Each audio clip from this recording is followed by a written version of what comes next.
So what I'm going to do now is move on to the supply side of the market, meaning the producers, the firms.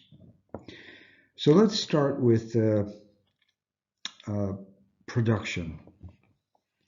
First, the definition of production. So right here you have the definition: transforming inputs into sellable output. Well, let's see what that means. So let's put a box here. This box will represent a firm.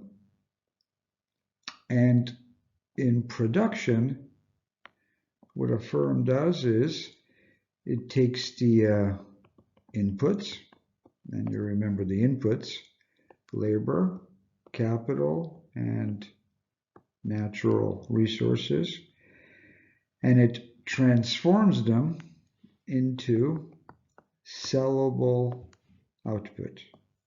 Output. You can also refer to output as TP, total product or total production, or S if you wish, or QS. It doesn't matter, it's just output. All right? So, what is production?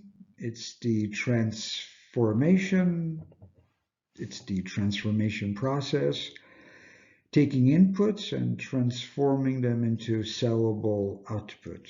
By sellable output, we mean that the purpose is, well, to sell, to draw profits. Remember, profit maximization or loss minimization. Again, a reminder, there are three types of factors of production or inputs. The first one is labor, the second one, physical capital, and the third one, natural resources. The designation for labor is L.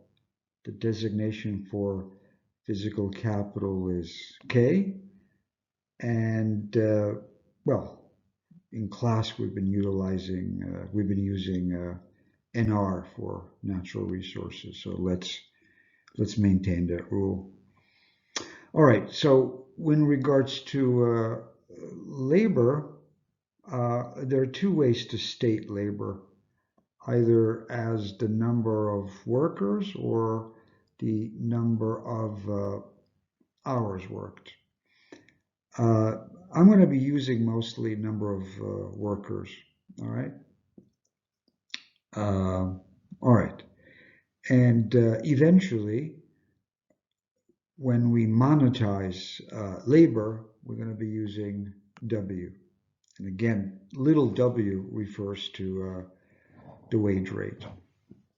Now, capital, physical capital. K, what does that mean?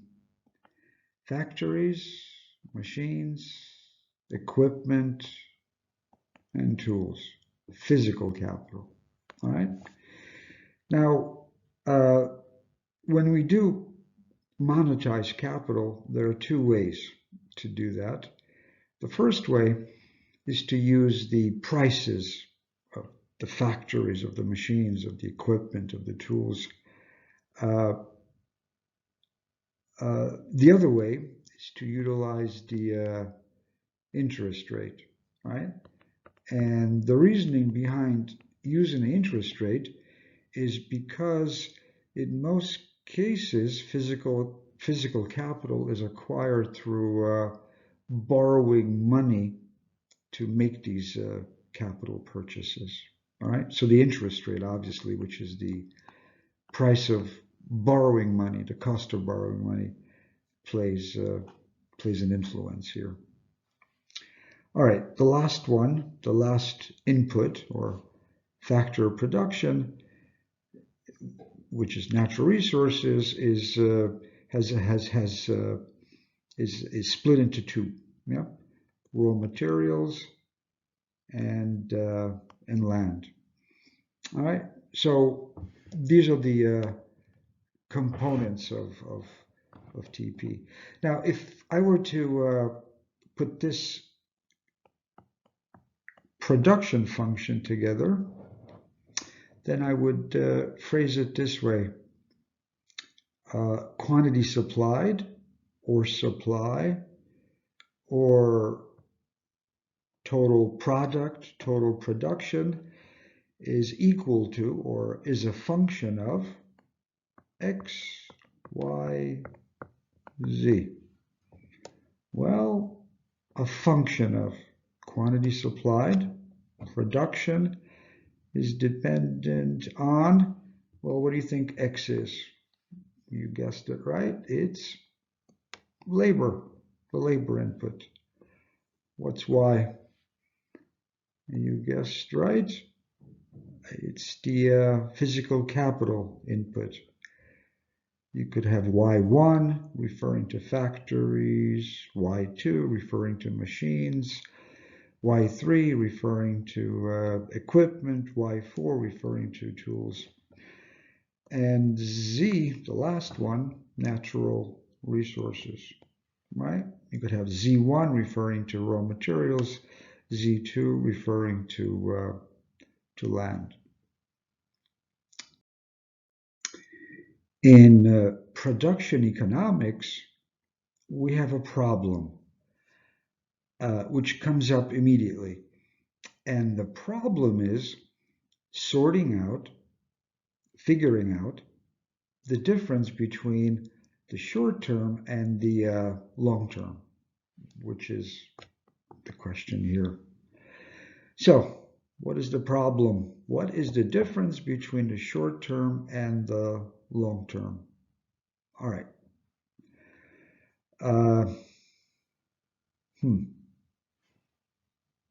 Example. If you're a carpenter and you're using a hammer, that would be a physical capital. It would be a tool. Well, the question for the carpenter would become, how long will it take you to get a replacement hammer or get a new hammer? Well, wouldn't take it that long, right? What do you figure? Well, in good times, walking across the street into a store and purchasing a hammer. I don't know, 10, 15 minutes. You could even order one on Amazon. Boom, there it is. Next morning, a brand new hammer. Okay, so now, what if you were a oil company and you needed to build a new refinery? How long would that take you? Well, that would take you probably years, right? Because it takes time to plan it, finance it, build it, run it, etc., etc. So what these two examples show you is the difficulty in sort of figuring out what the difference between the short term and the long term is. Because for the carpenter, well, what's the short term? When does the short term end and when does the long term begin? Well, how long does it take him to get a new hammer? 10 minutes, 15 minutes, or maybe a day. So for the carpenter, the differentiation between the short term and the long term is maximum a day. But for our oil company, the building of the refinery, well, that's a different story, right? What's the difference between the short term and the long term? How long would it take for an oil company to build a refinery? Years. Well, so in the refinery example, the difference between a short term and a long year and the long term is years and years and years. So the question is, how do we define the short term? How do we define the long term in production economics? Well, we take a shortcut basically, and the shortcut is the following: in the short term or in the short run, at least one out of the three inputs, remember, L, K, and R. So we identified the short run when we notice that one of these three inputs is, well, at least one of these three inputs is fixed, meaning it cannot be changed, it cannot be increased. Well, because there is not enough time to plan for it, finance it, buy it, purchase it. All right? So short term, there is at least one input which is fixed. Well, in the long run, how do we define the long run? We define it this way. We assume that in the long run, all of the inputs are variable or changeable. L can be changed, K can be changed, and R can be changed. In other words, increased in quantity, increased in size. So, hopefully I've answered the problem.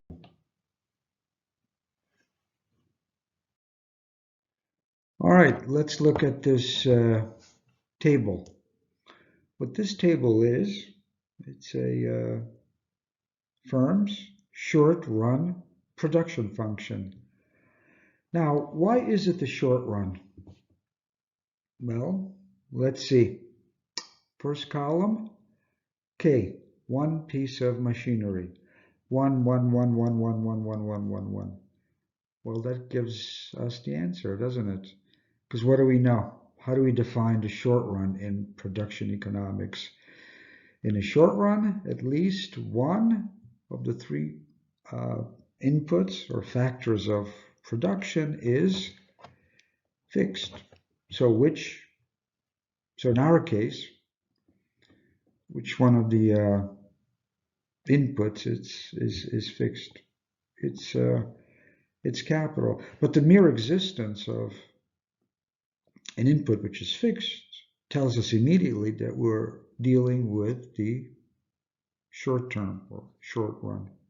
All right. So K, this one piece of machinery.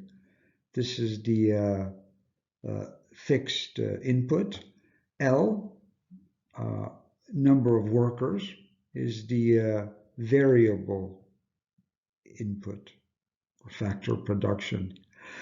Let me go further. Quantity supplied, units produced. NPL, it's getting interesting. NPL, marginal product of labor. What is it? It's a productivity. Last column, APL, average product of labor. What is it?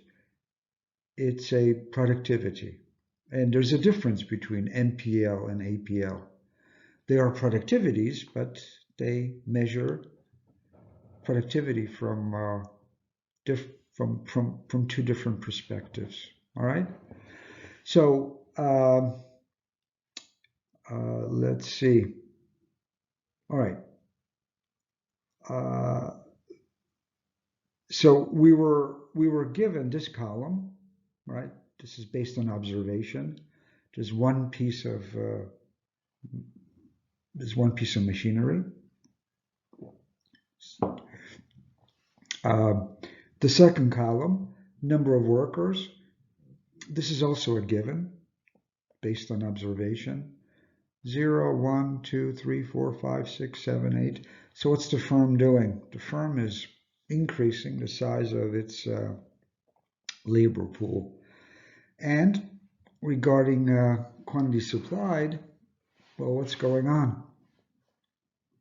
As more workers are added to a fixed capital, this one piece of machinery, we see that production or units produced increases. And this is going to reflect onto MPL and APL. All right. So let me show you something.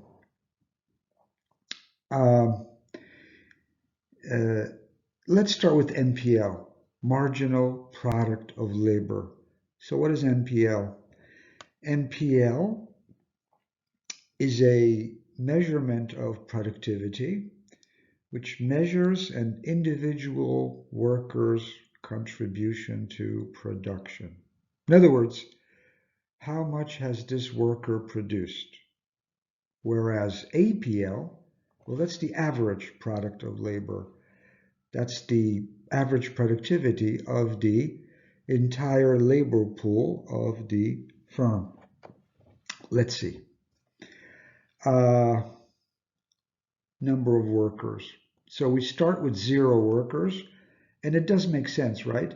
If there's one piece of machinery, and if there's 0 workers, well, production is going to be 0. So MPL, not defined. APL, not defined. Now, the firm hires the first worker, from 0 to 1. Then what do we notice?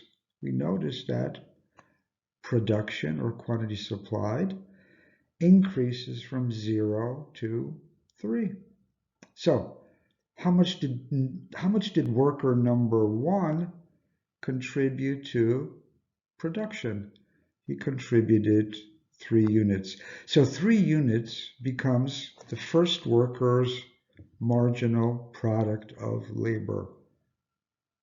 3 units is the individual productivity of the first worker. All right. Now, the firm hires the second worker. And what do we notice? We notice that production increases from 3 to 7. So, how much did the second worker contribute to production? 4 units. So 4 units becomes the second worker's marginal product of labor. In other words, the second worker's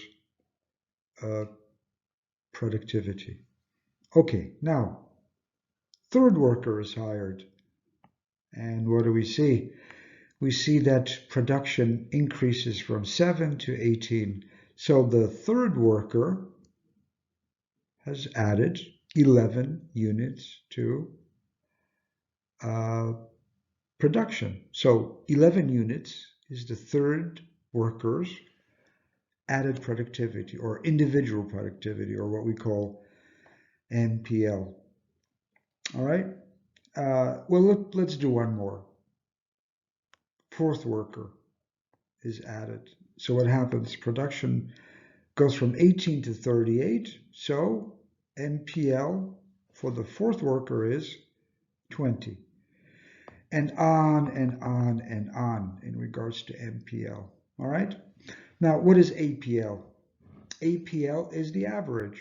So let's see. How do we get this number here? Well, let's see. We took total quantity and we divided it by the number of workers. So again, how do we get 3? Well, 3 divided by 1, right? 3 divided by 1 worker. How do we get 3.5? Again, Q divided by L. Q is 7 and L is 2. So we get 3.5. How do we get 6? Well, quantity is 18, and the number of workers 3, so that gives us 6, etc., etc., etc. All right. Okay, let's go on to the next frame. You'll be seeing this table over over and over again. I know, you're hearing it again. So let's go back to these two productivities that I just talked about in the previous slide. So marginal product of labor, MPL, what is it? Individual workers, that's singular possessive, productivity. What is the equation? NPL is equal to the change in Q divided by the change in L. Another way put, Q2 minus Q1 divided by L2 minus L1. Another way to show this, a quicker way, is the following. The marginal product of labor is the change in Q divided by the change in L, and that means Q2 minus Q1 divided by L2 minus L1. All right, so I'm done with NPL.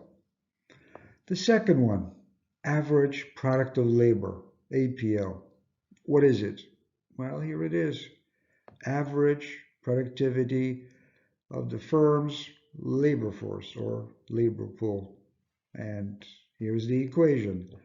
Average product of labor is equal to quantity divided by the number of workers.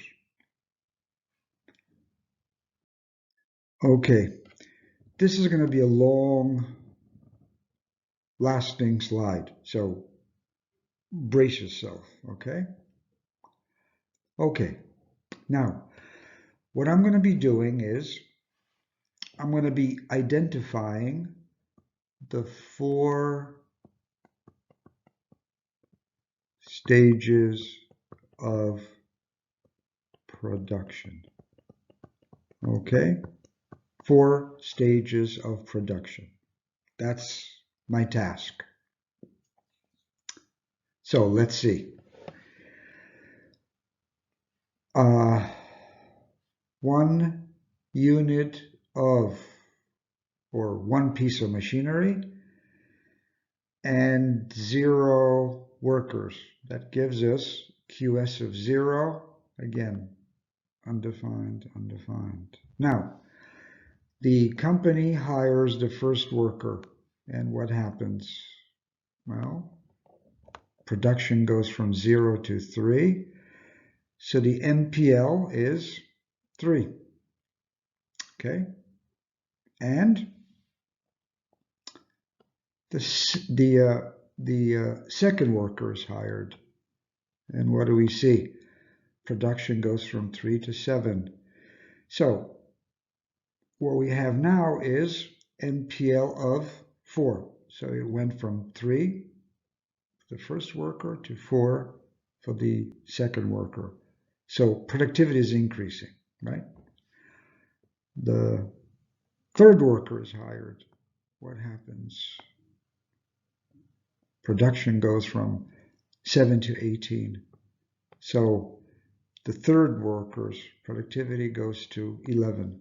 And then the fourth worker is hired. And what happens? Productivity moves on to 20. Okay? Now, what's happening to productivity? 3, 4, 11, 20. Well, productivity, MPL, the marginal product of labor, is increasing. So what does that mean? It means that each additional worker is contributing more to production, more than his previous co-worker. So here we have just identified the first stage of production. So this is the first stage of production. And we call it, and you're going to see this in the following slide, we call this first stage of production in the short run, the increasing marginal returns. Okay, and you also see that APL, the average, follows the same pattern, doesn't it? Well, it stands to reason, right? If individual productivities go up, then the average productivity will also be going up. Okay, so now the company hires the fifth worker, and what happens?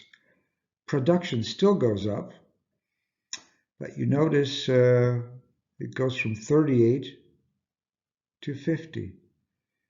And what happens to MPL?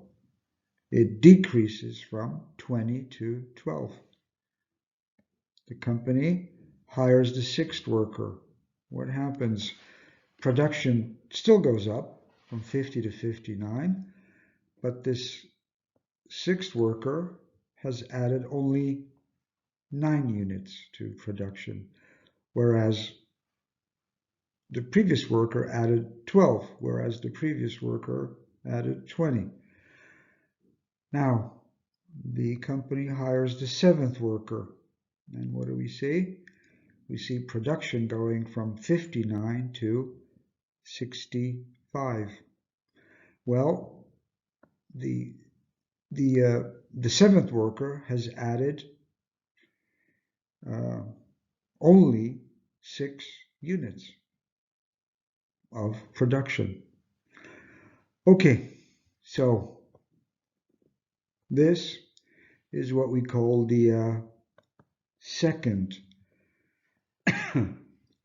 stage of production in the short term. And this one is called the decreasing marginal returns. All right. And you see that average productivity follows the same pattern, right? Whoops, maybe not there, but definitely with worker 6 and 7. Yeah. Okay, now the firm continues to hire more workers from 7 to 8, and we noticed that there's no increase in production. Then the firm, right? Zero MPL. So worker 8 does not add anything. Now worker 9, what happens? Again, 0. All right. Okay, so this stage of production, the 0, 0, this is the third stage of production. And this stage of production is called the constant marginal returns. All right, constant marginal returns. Okay, now the company hires the 10th and the 11th workers. And what do we see? Well, we see production going down, 60, 49. And we see an MPL decreasing. And we see APL dropping down further. Well, this one is the fourth stage of production. And this is called, this fourth stage of production is called negative marginal returns. Okay? Okay, now, what I'm going to do now is I'm going to take this stuff off the board, and I'll just summarize what I said, okay? So let me get this stuff off. Off, get out of here. Off. off, off, off, off, off, off, off, off. Okay. So back to red. So what did we say? Well, we said that this was the first stage of production, and this was the second stage of production. This was the third stage of production, and this was the fourth stage of production. All right. I'm concentrating on NPL, but obviously APL follows the same pattern. All right. So what is happening in the first stage of production? Well, in the first stage of production, this 3, 4, 11, 20, quantity is increasing at an increasing rate. What else is happening? NPL is increasing, right? 3, 4, 11, 20. And APL is increasing, 3.5, 6, 9.5, all right? And a little bit beyond here, all right?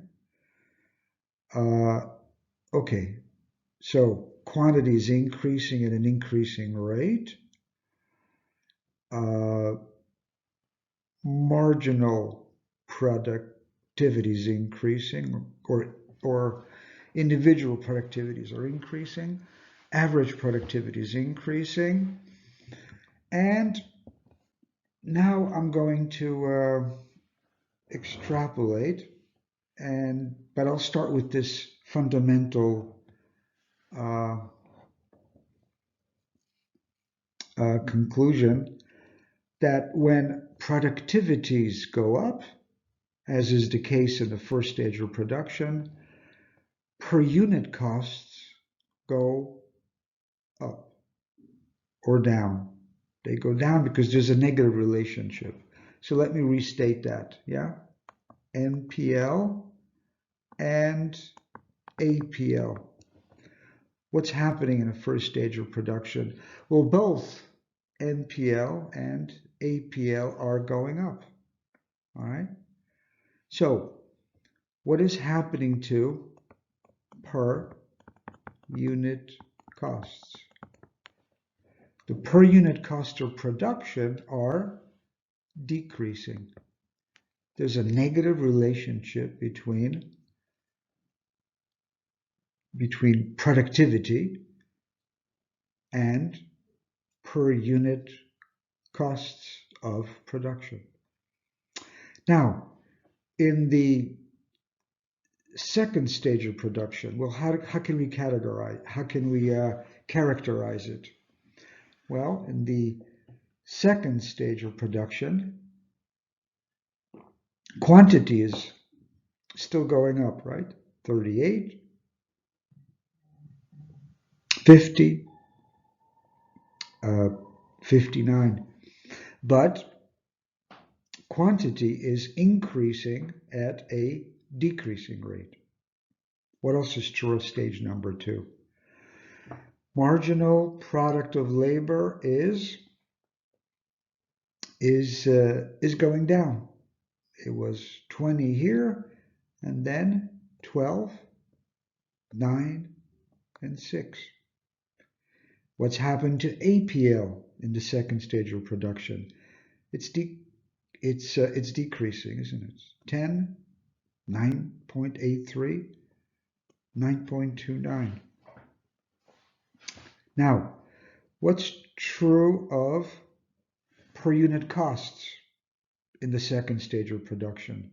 Well, because in the second stage of production, NPL and APL are decreasing, then the per unit cost of production in the second stage of production, they are increasing. Again, there's an inverse relationship. As productivities decrease, per unit costs go up. And that's not good for a company, right? That will undermine their profits. Okay, now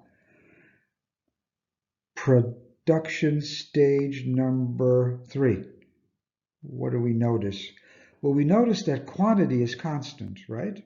Quantity produced is constant, 65, 65.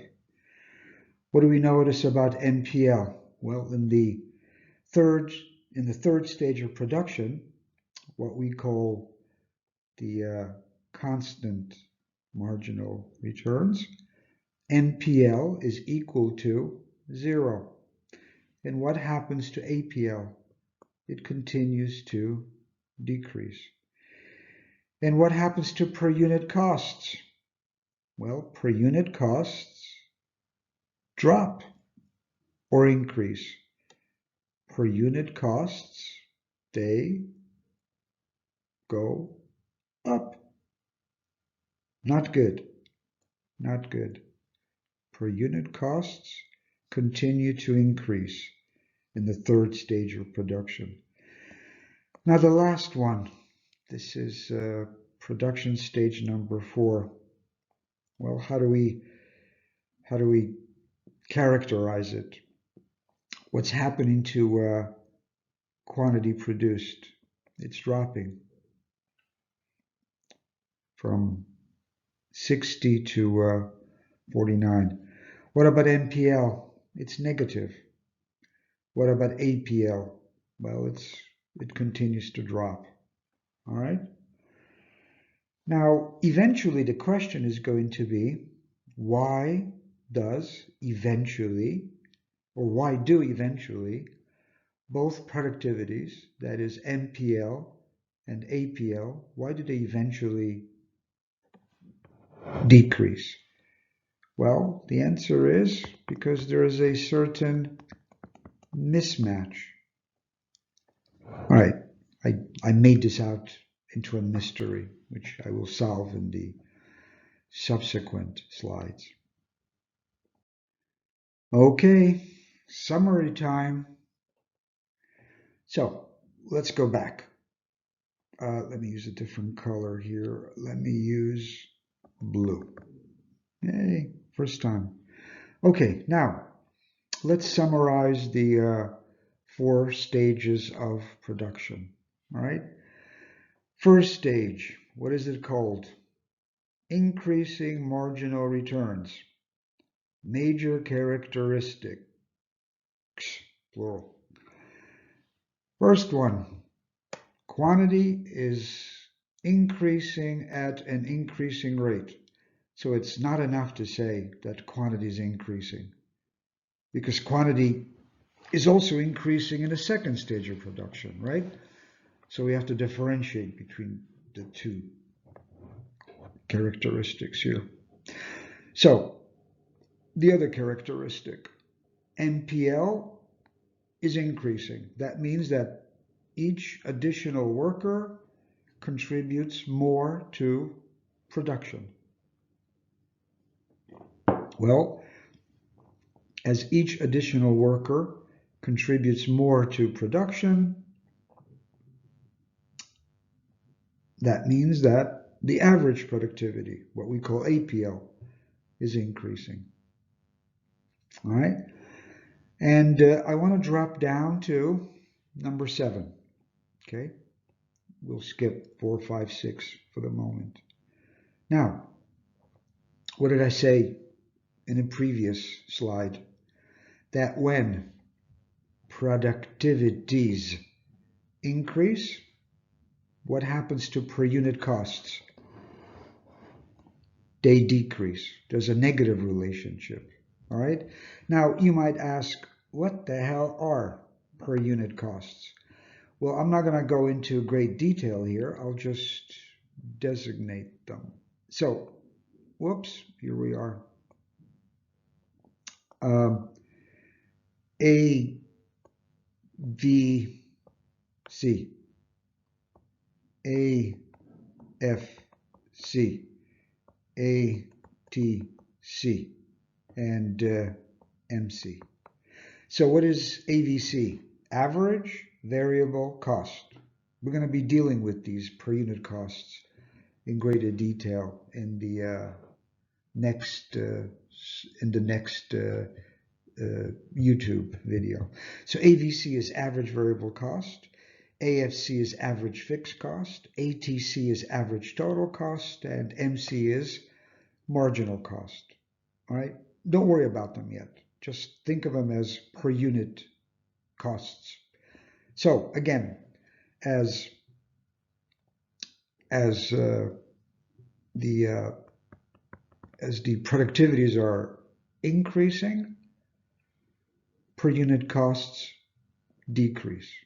All right, inverse or negative relationship. Now, I want to talk about 4, 5, and 6. So, TC, that's total cost. FC, that's fixed cost. And VC, well, that's variable cost. Okay. Now, what do we know about fixed cost? Well, here is how we explain fixed cost. If quantity produced goes up, what happens to fixed costs? No change. If quantity goes down, what happens to fixed cost? No change. Now, when it comes to variable cost, if quantity goes up, what happens to variable cost? It goes up. If quantity goes down, what happens to variable cost? It goes down. So in our example, which the table represents, fixed cost is associated with which one of the inputs? With K. All right? So K is associated with fixed costs. Which one of the inputs is associated with variable costs? It's L, labor. All right? So let's come back to this equation. Total costs is equal to fixed costs plus variable costs. So in the first stage of production, as quantity increases, what happens to fixed costs? Nothing happens to fixed costs because fixed costs are fixed. What happens to variable costs? Well, there's more usage of labor. As a result, variable costs will increase.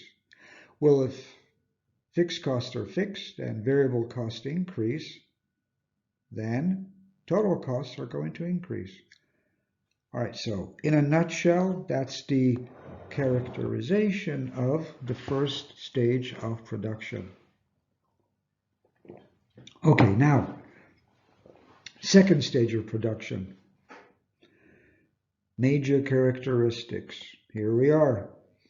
Quantity is increasing at a decreasing rate, which means that each additional worker is what? Contributing more or less than his predecessor? Is contributing less. In other words, NPL is falling, as is APL, because APL is a reflection of NPL. Let's skip down to 7. Per unit costs. Well, they're increasing. Why? Well, because the productivities are decreasing. As productivities decrease, per unit costs increase. It means that the workers are less and less and less productive, and this increases their cost of production. Now, 4, 5, and 6. TC is equal to FC plus VC. So once again, as production increases, what happens to fixed costs? Nothing. They're fixed. What happens to variable costs? Well, they are going to increase because the company's adding more workers. And workers in this case, or labor in this case, refers to variable costs. So what happens to total costs? Well, if fixed costs are fixed and variable costs are increasing, then total costs are going to go up. Total costs is increasing. And now, by popular demand, stages 3 and 4. So, stage 3, constant marginal returns. And you notice that each one of these stages, its name, it takes its cue from NPL. All right, so the major characteristics of stage number 3. Quantity is constant. NPL is equal to 0. And I might want to also make the following observation. When NPL is equal to 0, quantity is maximized. All right, so that's a shortcut in identifying quantity maximization, production maximization. I am not saying the maximization of total revenues. I'm not saying it's the maximization of profits. I'm saying it's the maximization of production or quantity. What else is true of this third stage of production? APL is decreasing. Fixed costs, well, they are fixed, so no change. Variable costs are increasing because the company continues to hire more workers, continue to increase L. Therefore, VC, variable cost, is increasing. Total cost is increasing. Why is total cost increasing? Because, well, while fixed cost is fixed, variable cost is increasing. Thus, total cost is increasing. Now, number 7, per unit costs are increasing. Why? Well, because we are seeing, where am I? Yeah, we're seeing we're seeing here a decrease in productivity. As a result, per unit costs are increasing. So if the firm engages in this third production stage, we would expect lower and lower profits. Probably losses, eh? Probably losses. All right, the last and final stage of production. Name, negative marginal returns. It takes its name from the fact that NPL is negative, right there, right? And this one here, constant marginal returns, it takes its cue from the fact that in the third stage of production, NPL is equal to 0. Let's go back to the fourth stage of production. So how do we characterize it? Q is decreasing. NPL is negative. APL continues to decrease. Well, if both productivities are, well, one is negative and the other one is decreasing, then what's happening to per unit costs? They are obviously increasing. So a company would be doing a folly if it were to continue to produce in this production stage. When it comes to fixed costs, again, fixed cost is fixed. When it comes to variable cost continues to increase because the firm is hiring more workers, and as a result, total cost is increasing. So these are the 4 stages of production in the short run, which assumes that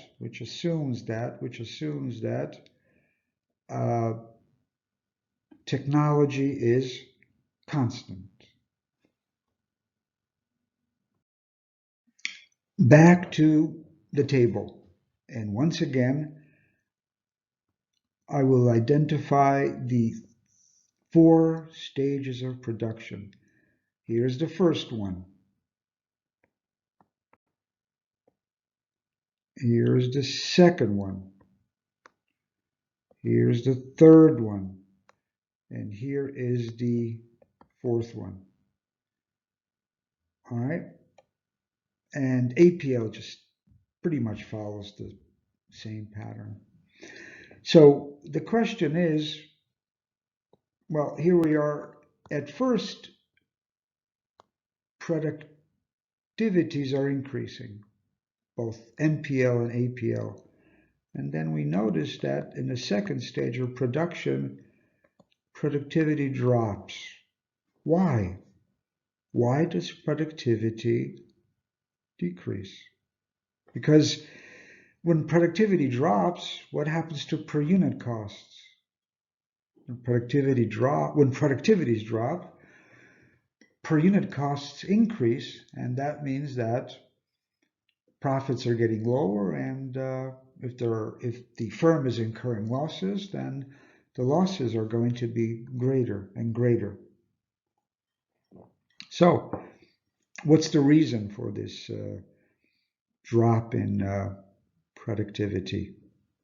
Well, red. It's not my favorite color, but I use it a lot, don't I? So here we are. Again, mismatch.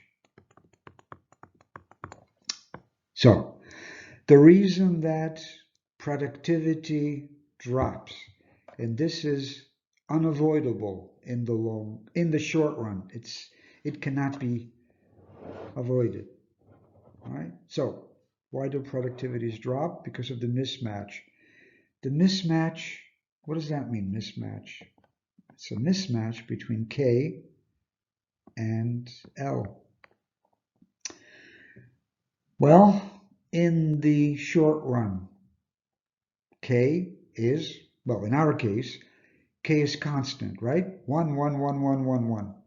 One piece of machinery. And L is the variable input. So what's happening? Well, as the company wants to produce more and more and more, it will hire more and more workers, and as it hires more and more workers, the mismatch will occur.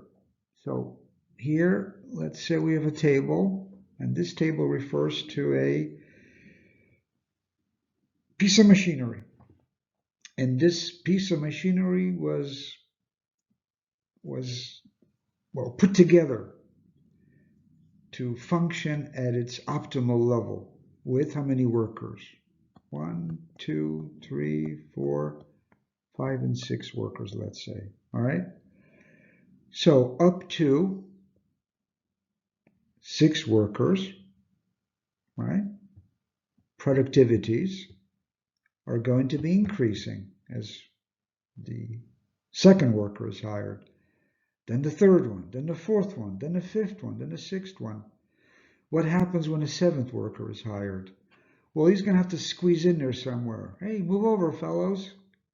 Well, this is going to interfere with the general production process here at this workstation, right? So what's going to happen to the productivities? They'll drop. What if the 8th worker is added? Hey, come on, 8th worker, move over, fellows. Well, again, this will interfere with the overall production process. So what do we mean by the mismatch? Too many workers. Too many workers. All right?